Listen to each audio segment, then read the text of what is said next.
Hola, mi nombre es Ana Ivette Rodríguez y es un gusto poder participar con Identidad y Desarrollo en estos procesos en los que nos ayudan a tener otra mirada sobre la vida, sobre la cotidianidad y sobre los fenómenos sociales. Entonces, la verdad es para mí un gusto. En este tiempo me toca hablar sobre la personalización de los espacios culturales para la inclusión y la equidad.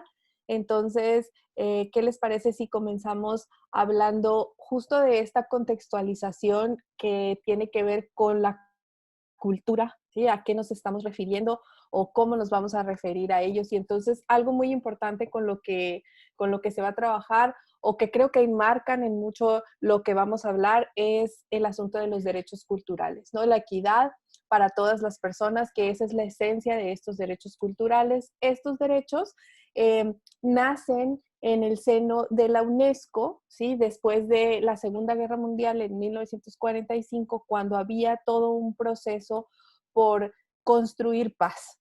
Y entonces, en función de eso, se encontró o las reflexiones que se tuvieron sobre eso es que había que construir paz o que la paz se podía encontrar a través de la educación, la cultura, la ciencia y la comunicación. Entonces, con todas estas reflexiones en el seno de la UNESCO, en el 2007 se decretó la Declaración de Friburgo. Esta declaración contiene, o la esencia de esta declaración son los 8 derechos culturales. Estos 8 derechos culturales tienen como esencia que las personas puedan tener un disfrute de su identidad cultural, que puedan elegir la identidad cultural que ellos quieran, que puedan tener la capacidad de expresarse en su lengua, pero una de las cosas fundamentales que presentan estos derechos culturales es que las personas, y ojo, hablo de las personas, es decir, todas las personas tengan derecho a el acceso y el disfrute de las expresiones culturales y del patrimonio cultural. Entonces, creo que los derechos culturales y esta declaración marcan en mucho o nos pueden dar una línea muy clara sobre cómo, qué elementos tomar en cuenta a la hora de pensar mis espacios culturales, mis programas, mis proyectos. Te dicen y son muy claros en marcarte que todas las personas tienen derecho al disfrute sobre todo del patrimonio y de los espacios culturales. Pero hablar de derechos culturales en sí es hablar también de la cultura. Y entonces, ¿qué es? ¿Cómo se construye? ¿Por qué es importante? ¿Por qué se resguardan estos elementos? ¿Por qué te dicen que es patrimonio cultural? ¿Por qué? ¿Cuál es el significado de eso? Pues lo principal y creo que lo más interesante es entender que lo cultural es una telaraña de significados. ¿Y a qué nos vamos a referir con esta telaraña de significados? Quiere decir que el tiempo en el que transitas, el lugar en el que estás, las el trabajo en el que te encuentras, la crianza que tienes en cuanto a lo religioso, a la cosmovisión, las formas de vida, las formas de pensar se van entretejiendo, ¿sí? No están solas. El que tú pienses de una determinada manera, el que tú tengas una concepción sobre el amor, sobre la vida, no es solo, no está solo, no es un ejercicio en solitario, es una telaraña de significados que te permiten tener una visión de mundo, le dan sentido a lo que tú ves, a lo que tú piensas, cómo transitas por la vida. Sí, a mis alumnos y alumnas, siempre que tienen un examen, algunos sí, llevan una estampita de la Virgen de Guadalupe, llevan se santiguan y se encomiendan a todos los santos. Esta forma de estar entretejido una cosa con la otra, que es la aplicación de un examen y cómo me conecto yo con mi cosmovisión, te da una idea de que no es en solitario. Por lo tanto, la cultura va a ser eso, va a ser significados. La cultura o lo cultural tiene que ver con la construcción de significados que nos den sentido. Y entonces podemos nosotros decir que esa cultura, esos rasgos, eso que nos permite sentirnos identificados, va a generar prácticas, costumbres, pautas, reglas y estereotipos muy concretos de quiénes somos en ese tiempo y en ese espacio. ¿Qué te da por qué te digo que construye prácticas y costumbres? Bueno, porque es que, por ejemplo, yo que estoy en Sonora, México, la costumbre es la carne asada, cosa que no puedan tener. Y no me refiero solo al platillo como tal, sino a la construcción de la práctica, quiénes hacen la carne, quiénes están presentes, qué significa para un sonorense o para una sonorense la carne asada. ¿Qué significa tener tortillas de harina? ¿Qué significa eso? Entonces te va generando esos rasgos o ese entretejido y entramado de lo que te enseñas, lo que adquieres, lo que aprendes, lo que ves, en dónde estás, prácticas, costumbres, pautas y reglas y estereotipos, que a su vez te generan universos simbólicos y esos universos simbólicos lo que hacen es naturalizan tu visión. ¿Qué significa naturalizar tu visión? Que te dicen cómo vas a mirar las cosas, ¿sí? Hay una diferencia muy concreta. Yo tengo una amiga que eh, su concepción del mundo, ella es árabe, ¿sí? Su concepción del mundo es que, o su concepción de matrimonio es una concepción de matrimonio bastante clara porque el matrimonio es un negocio. Ella te dice, el matrimonio es un negocio. Por lo tanto, si es un negocio, ese matrimonio, pues el asunto de los celos no tiene ningún problema. En cambio, en otras regiones o en otras comunidades, la concepción del matrimonio es solo me pertenece y es la construcción del amor.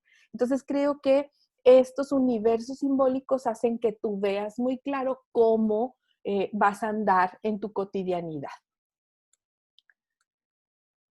Lo que generan esos universos simbólicos o esa construcción de símbolos que me hacen ser es lo que se denomina representaciones sociales. ¿Y qué es una representación social? Es la idea que yo tengo de algo, ¿sí? Es un código de comunicación común que lo construyo en sociedad. Esto es bien importante. Una representación social no es individual, es construida en sociedad y no necesariamente es la realidad, sino que es un modelo. ¿A qué me refiero con eso? Un ejemplo rapidísimo, cuando te dicen la palabra abuela, por ejemplo, ¿sí?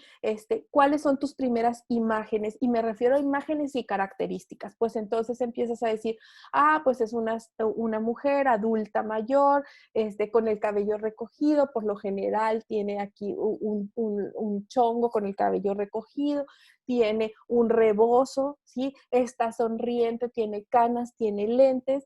Por lo general te la imaginas que cocina súper bien y que es muy apapachadora o abraza mucho a sus nietos y nietas. ¿Verdad que eso es una abuela? Entonces, sí, sí es una abuela, pero también tenemos abuelas muy jóvenes que ni les gusta cuidar o estar con sus nietos y nietas, que está bien. También abuelas muy jóvenes que no saben cocinar o que no les interesa cocinar. Entonces, ¿qué es lo que sucede? Es que esa representación social se construyó en sociedad y queda como lo que es. El asunto no queda solo ahí. Las representaciones sociales o esta, eh, el arma de dos filos, se puede decir, de una representación social es que la construcción de programas, proyectos y propuestas, por lo general, se hacen con esa representación social. Entonces hagan como un ejercicio de pensar a quiénes o cómo se construye las personas adultas mayores y cómo se hacen los programas sociales para ellas, en función de qué. Lo mismo te puedo contar de cuál es la representación social que tienen las mujeres, cómo se les considera y en función de eso es el programa.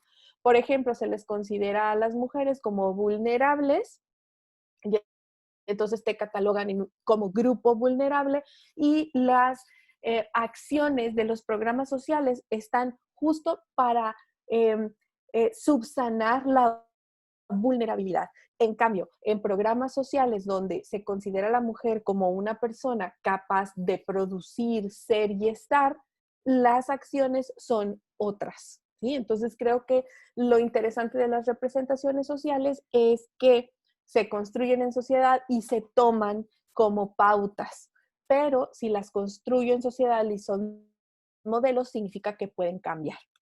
Por lo tanto, con esta construcción de que lo cultural está entretejido y es la que te ayuda a mirar tu estancia en la cotidianidad, tenemos una definición de Gilberto Jiménez que a mí me gusta mucho, porque justo te dice eso, la cultura va a ser esa organización del sentido, va a ser esa forma en la que se interiorizan esas pautas prácticas, esos estereotipos y con los que vas a estar en sociedad.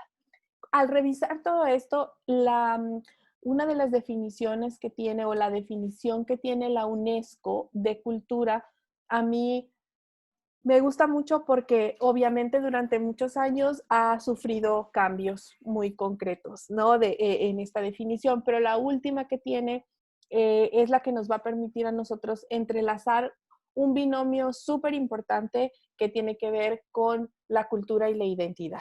¿Por qué? La UNESCO te marca que es un conjunto distintivo de una sociedad o grupo social.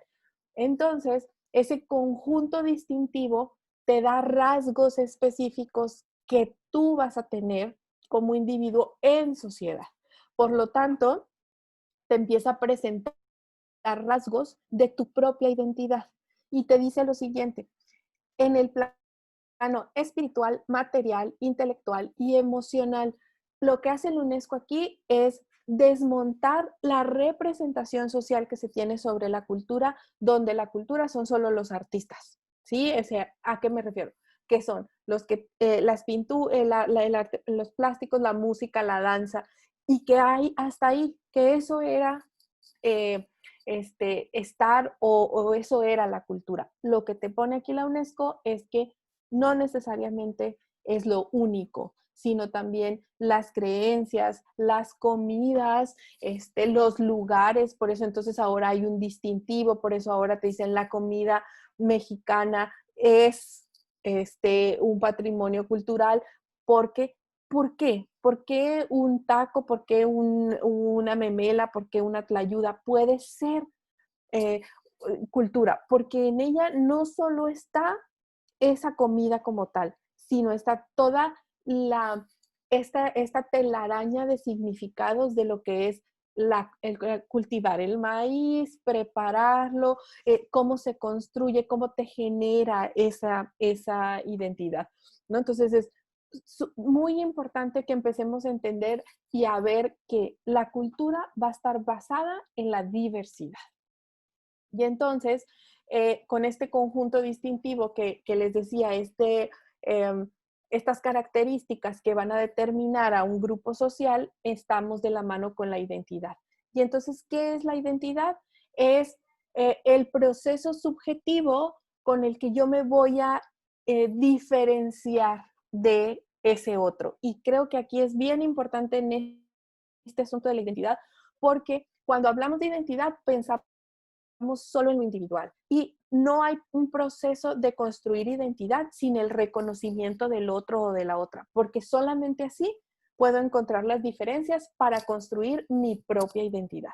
Entonces yo creo que es bien importante que cuando pensemos en espacios incluyentes, este proceso de reconocimiento de lo otro o de la otra, ese que no se ve, va a ser fundamental. ¿Cuáles son los atributos de la identidad? Pues tenemos 3 atributos de la identidad. La pertenencia social, que te va a decir cómo se construye o cómo eres parte de grupos. Los particulares, que tiene que ver cómo se hace la apropiación de esa pertenencia social, de esos significados, cómo lo hace el sujeto, y aquellas que tienen que ver con los atributos o las características que se definen en hábitos, tendencias, actitudes, capacidades, imagen del propio cuerpo y sobre todo los estereotipos, que es con lo que vamos a entrar, estereotipos y roles de género, ¿no? Esos atributos de la identidad que se construyen en sociedad. Y entonces podemos entender que el concepto de identidad va a ser inseparable de la idea de cultura, ya que las identidades solo se pueden formar a partir de las diferencias culturales. Y entonces así podemos decir que somos mexicanos, brasileños, mexicanas, brasileñas, españolas, ¿no? ¿Por qué? Porque a partir de esas diferencias culturales nosotros podemos establecer nuestras propias diferencias. Y entonces, en esta construcción de la identidad y en esta construcción de la cultura, los estereotipos de género son elementos fundamentales que me van a servir a mí para la construcción de representaciones sociales y por ende para traducción en prácticas dentro de mis espacios culturales. ¿Pero qué son estos estereotipos de género? Ya nos pudimos dar una idea, estos estereotipos de género se construyen en sociedad, son parte cultural y si la cultura está basada en la diversidad, por lo tanto la identidad también está basada en la diversidad y por lo tanto los estereotipos de género también lo son. ¿Qué quiere decir? Que hay estereotipos de género que van a ser distintos en sociedad, otros que se parecen, pero otros muy distintos en una sociedad que en otra.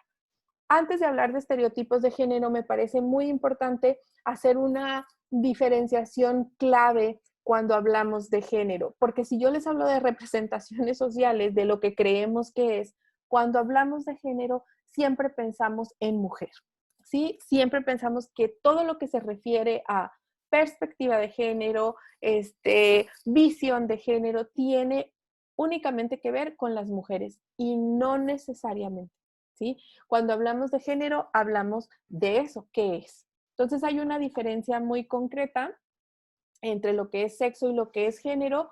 Cuando me refiero a sexo, me estoy refiriendo a lo genético y a lo biológico, ¿sí?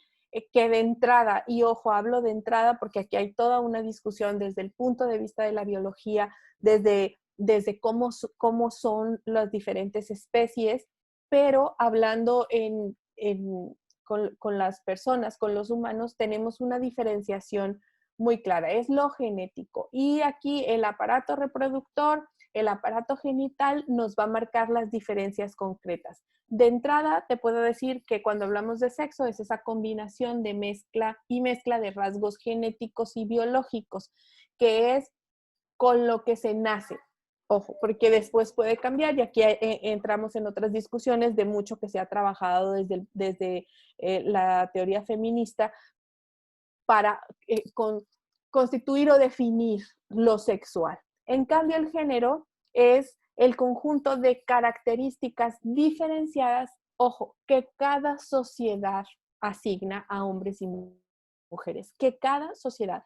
Entonces es una construcción social, no es algo con lo que se nace, es una construcción social que empezamos a trabajarlo con con qué me identifico, ¿ok? Entonces, si yo te hablo que cada sociedad la asigna, por lo tanto, entonces no son iguales de una sociedad en otra el comportamiento que debe tener los hombres y las mujeres. Y entonces, si son características que asigna una sociedad, pues obviamente esas características no son únicas para decir hombre o mujer, ¿no? En este caso, lo femenino y lo masculino. Por lo general y como representación social, tendemos a decir lo siguiente: si es mujer, entonces sus características se van a relacionar con el género femenino. Si es hombre, sus características con el género masculino. Sin embargo, todos los estudios, todos los planteamientos que se tienen es que la identidad no es un concepto fijo y no es un concepto estático. Por lo tanto, entonces, cuando hablamos de identidad de género, vamos a hablar de esa identificación que tienen las personas en un proceso de socialización y que no necesariamente corresponde a su sexo. ¿Qué quiere decir? Que yo puedo ser mujer y mi identificación no es con mujer, sino no es con lo femenino, sino es con lo masculino. Entonces, ¿qué Creo que esto es importante entenderlo y un poco para ponerlo muy claro es parir. Embarazarse y parir es una cuestión biológica que le corresponde al sexo y aunque quisiéramos que no fuera así, solo las mujeres lo pueden hacer, pero los cuidados, ¿sí? De cambiar pañales, dar de comer y amamantar sí es una cuestión biológica, pero en general dar de comer, lavar ropa de niños, niñas, etcétera, no es una cuestión biológica, es una cuestión construida. Entonces, ¿qué son los estereotipos de género? Van a ser concepciones y modelos sobre cómo son y cómo deben comportarse las mujeres. No nacemos con las mujeres y los hombres. No nacemos con ellos, ¿sí? No están en nuestro ADN, se construyen en sociedad. Hombres y mujeres los reproducimos, todas las personas los reproducimos y los naturalizamos. ¿Qué significa los naturalizamos? Que los volvemos parte de nuestra mirada y no hacemos conciencia que la forma en la que estamos abordando un fenómeno social lo estamos haciendo a través de los ojos con los que nos forman los roles y los estereotipos de género. Por ejemplo, eso se puede ver cuando naturalizamos los estereotipos de género en una empresa. Cuando llega una mujer, sí, cada vez es menos, pero todavía siguen estando estos estereotipos muy marcados. Cuando llega una mujer a un puesto de mando alto, por lo general siempre la pregunta es, y ojo, son las verbalizaciones. ¿Quién será su amigo? ¿Con quién se metería? ¿Sí? Nunca es el reconocimiento sobre cómo es, lo que hizo, lo que logró. Y acá tenemos las otras cuestiones, ¿no? Por ejemplo, si un hombre no llega con la camisa planchada, nunca dices qué bárbaro ese caballero, que no dices qué mala mujer tiene, ¿no? Entonces, como si se fijan, esas conceptualizaciones o esas miradas se dan porque naturalizamos los estereotipos de género. Los principales estereotipos de las mujeres es pues el de madre cuidadora como está, pero sensibles, pasivas, débiles, responsables. Si no son así, entonces son consideradas como no unas buenas mujeres. Lo mismo sucede con los hombres, si es protector, hipersexual, poco paternal y mujeriego. Esas son las visiones con las que vemos a los hombres, ¿sí? O estas etiquetas que les colgamos a las personas de cómo deben ser o cómo creemos que son. Y entonces podemos generar muchas interpretaciones en función de estos estereotipos de género. Y estos estereotipos de género lo que van a hacer es mediar en esta construcción de las representaciones sociales. Y la pregunta es, ¿cuál es la representación social de la mujer? ¿Cuál es la representación social del hombre? ¿Cómo creemos que deben ser los hombres y las mujeres? Pero aquí las preguntas es, ¿cómo creo yo, sí, que debe ser un espacio cultural? ¿Cuál es la representación social de un espacio cultural? ¿Cuál es la representación social de esa persona que me visita o que llega a mi espacio? ¿Cómo creo yo? Y esto es bien importante que lo tengan claro porque en una ocasión, cuando a mí me tocó participar en la construcción de un programa de estudio para una licenciatura de nueva creación, generamos ese programa de estudio con la representación social de ese estudiante ideal, ¿ok? De ese que es vigoroso, por lo general lo pensamos en masculino, que llega con sus útiles escolares, que está contento de estar en el lugar. Y claro, a la hora de las inscripciones tenemos a una muchacha ciega, a un muchacho con autismo, a otro muchacho sordo, y obviamente lo que construimos no estaba para esas personas. ¿En qué lo construimos? En la representación social. Por eso les digo que hacer conciencia de la representación social a través de la mirada sobre lo cultural, sobre lo que nos han enseñado, sobre nuestros estereotipos y roles de género va a ser fundamental, porque a la hora de construir programas eso nos va a volver en sí más incluyentes, porque vamos a ver la diversidad. Otra de las cuestiones fundamentales que hacen que tengamos una mirada distinta de las personas es la discapacidad. ¿qué piensas? ¿Cuál es la representación social de la discapacidad? Tu primera referencia es una silla de ruedas, ¿sí? Entonces, en función de tu representación social, es que se construyen muchas rampas, funcionen o no, tal. La idea de tener una rampa pintada de azul, eso dices, ya cumplí. Y la discapacidad no es solo eso. La discapacidad va a ser la consecuencia de la presencia de una deficiencia o limitación de una persona.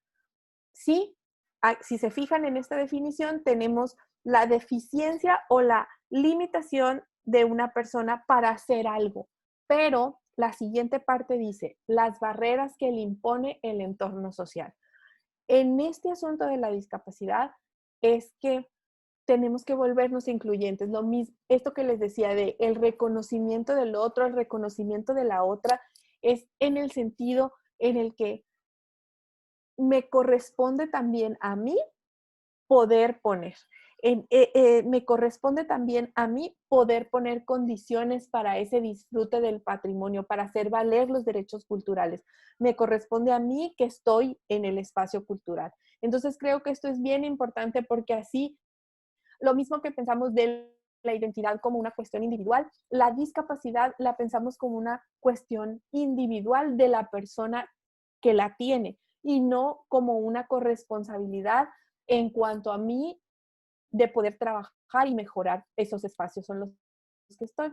El problema con la discapacidad es que trabajamos con solo o tendemos en nuestra cabeza solo dos tipos de discapacidad, la física y la sensorial. Y pues puede parecer obvio porque es la que se ve, ¿no? La discapacidad física, aquella en la que alguna parte de mi cuerpo no funciona, por lo tanto necesito ayuda de otras cosas. Y la discapacidad sensorial, que es la sordera y la ceguera, ¿sí? Entonces la ceguera es mucho más visible que la sordera y entonces, si se fijan, los programas y políticas están centrados en estos dos. Sin embargo, tenemos estas otras dos discapacidades, la mental y la intelectual, que son las discapacidades que no se ven y por lo general no están en nuestros escenarios, ¿sí? Y en los recursos que les puse para que revisaran, viene una nota de un caso que pasó de un niño que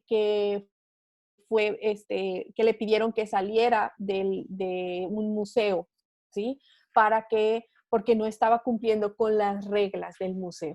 Y entonces creo que no es un asunto de buscar culpables, es un asunto de revisar esas representaciones sociales que tenemos y que pensamos que no, o no los vemos, más que pensamos que no nos van a visitar, no vemos esas otras discapacidades. Entonces creo que es muy interesante que empecemos a pensar cómo podemos adecuar a esta diversidad de personas los espacios en donde yo me muevo o donde yo estoy, ¿sí? Y entonces podemos hablar de inclusión. ¿A qué nos vamos a referir con inclusión? En el Encuentro Internacional de Amigos por la Biodiversidad y Manejo de Visitantes el año pasado, en el 2019, se trabajó una mesa de inclusión y de equidad y Gerardo Gaya, que es el de Azul, esta asociación por el autismo, mencionaba y decía una frase que a mí me gustó mucho. Hablar de inclusión es estar en medio. ¿Y a qué se refiere con estar en medio? Es que tanto la persona que tiene la discapacidad y todo su contexto, como los espacios, tienen que trabajar en conjunto y se encuentran justo en el medio, ¿no? Entonces, en hablar de inclusión, ¿sí? Es hablar o resolver positivamente los conflictos que puedan tener en esta diversidad de las diferencias individuales. Y entonces, hablar de inclusión es tener una oportunidad de repensar y pensar mis espacios. Hablar de inclusión no es solo tener una rampa, no es suficiente, ¿sí? Es necesario, pero no es suficiente. Hablar de inclusión se requiere que realmente se piense en la diversidad.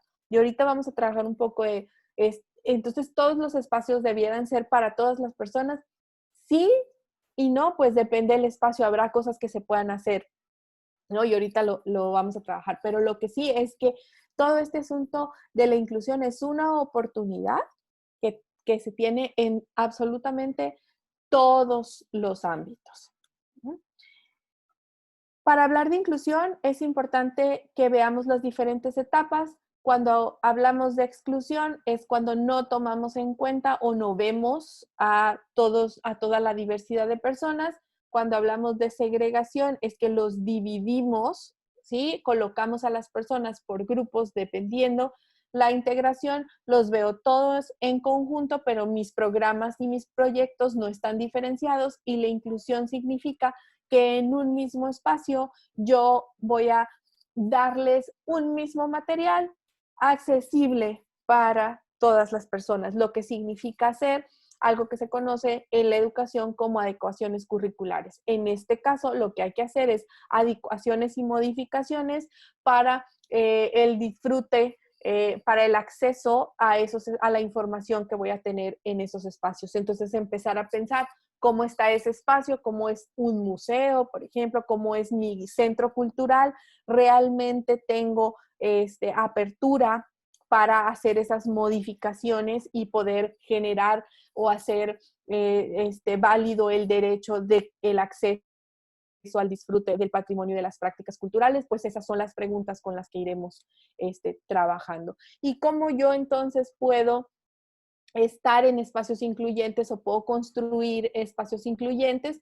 Primero entendiendo que ese espacio o que los espacios son escenarios en donde se despliegan todas las prácticas culturales. ¿A qué me refiero con eso?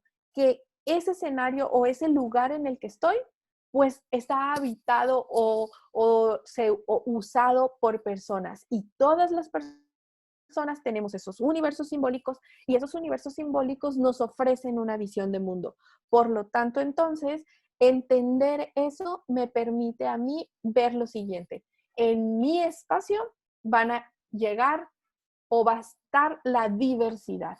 Cada persona somos distintas, por lo tanto vamos a llegar distintas, con nuestros propios universos simbólicos, caminando con ellos, vamos a tener o compartir esos universos simbólicos, pero en ocasiones no sucederá así. Por lo tanto, sí, es importante empezar a ver esos espacios como espacios de significado y de sentido. ¿Qué significado y qué sentido le voy a dar a las personas que los habitan o que llegan a ese lugar? Y esos espacios pues pueden ser el espacio físico, un espacio virtual y hasta el propio cuerpo. Cuando se habla de inclusión, no se puede hablar de inclusión solo en el exterior. Los procesos de entendimiento de la inclusión se hacen primero de forma individual, de qué es lo que yo pienso sobre la discapacidad, qué es lo que yo pienso sobre las personas adultas mayores, qué es lo que yo pienso sobre los migrantes, qué es lo que yo pienso sobre los indígenas. En función de eso es que yo puedo traducirlo a mi espacio, ¿no? Entonces, los espacios son reflejos de lo que yo soy. Y hablo en general de lo que es la institución o el trabajo. Entonces, eso es bien importante, que empecemos a pensar cómo es tu espacio y cómo te gustaría que fuera tu espacio, prepararlo para ser más incluyente. Lo que les mencionaba ahorita de esta frase de Gerardo Gaya de estamos en medio, porque es qué quiere el visitante y qué quiero yo. El lugar es como tu casa, tú tienes tus propias reglas, ¿cierto? En tu casa, tú sabes, pero tú abres tus puertas para que lleguen las personas. Entonces, sí tienes reglas específicas, sí tienes dinámicas específicas, y eso lo tiene que saber el visitante, pero también si abres las puertas para que llegue todo tipo de visitante. Entonces, ese estar en el medio es fundamental para lograr la inclusión. ¿Y qué significa incluir al visitante? Pues tomar en cuenta el género, la etnia, la raza, tomar en cuenta la condición de familia, ¿sí? Tomar en cuenta la discapacidad y tomar en cuenta los grupos de edad. Es fundamental. ¿Qué sucedió en este museo? ¿No? Entonces, ese museo decía, no tenía un letrero de no niños, porque obviamente es un museo en el que pueden estar niños. De hecho, hay programas para niños. El asunto aquí es que, ¿cómo hacerle para que no suceda la exclusión? Para que si un niño, en este caso, el niño tenía autismo, entonces empezó a gritar en una sala donde por lo general se te pide silencio, ¿ok? Entonces, ¿cómo hacerle? Pues estar en el medio. Hay que trabajar en la capacitación de las familias y hay que trabajar en la capacitación de los trabajadores y colaboradores de los espacios de tal forma que se puedan tomar en cuenta todos estos trabajos. Miren, en una ocasión, cuando trabajamos con los paraísos indígenas, a mí me tocó ir a Isla Yunue. Y entonces, mi compañera y yo llevábamos la maleta con rueditas. Cualquiera que haya llegado a Isla Yunuen podrá saber que eso tienes que subir así en pina y que es de piedra. Obviamente, las maletas de rueditas no funcionan. Si yo me hubiera enterado, si a mí me hubieran dicho que no se podía, cómo era la subida, pues yo me hubiera llevado una mochila, ¿ok? Entonces, no es que estés, a lo mejor tu lugar no esté en condiciones de tener un elevador, un camino pavimentado solo para eso. No, a lo mejor no, pero lo que sí estás obligado a hacer es decirlo, de tal forma que ya los visitantes sabrán. Porque si yo hubiera llegado con una persona en silla de ruedas, la cosa se hubiera complicado bastante. No digo que no lo hubiéramos resuelto, ¿no? No hubiera, o alguien lo hubiera llevado, etcétera, etcétera, pero no está puesto como tal.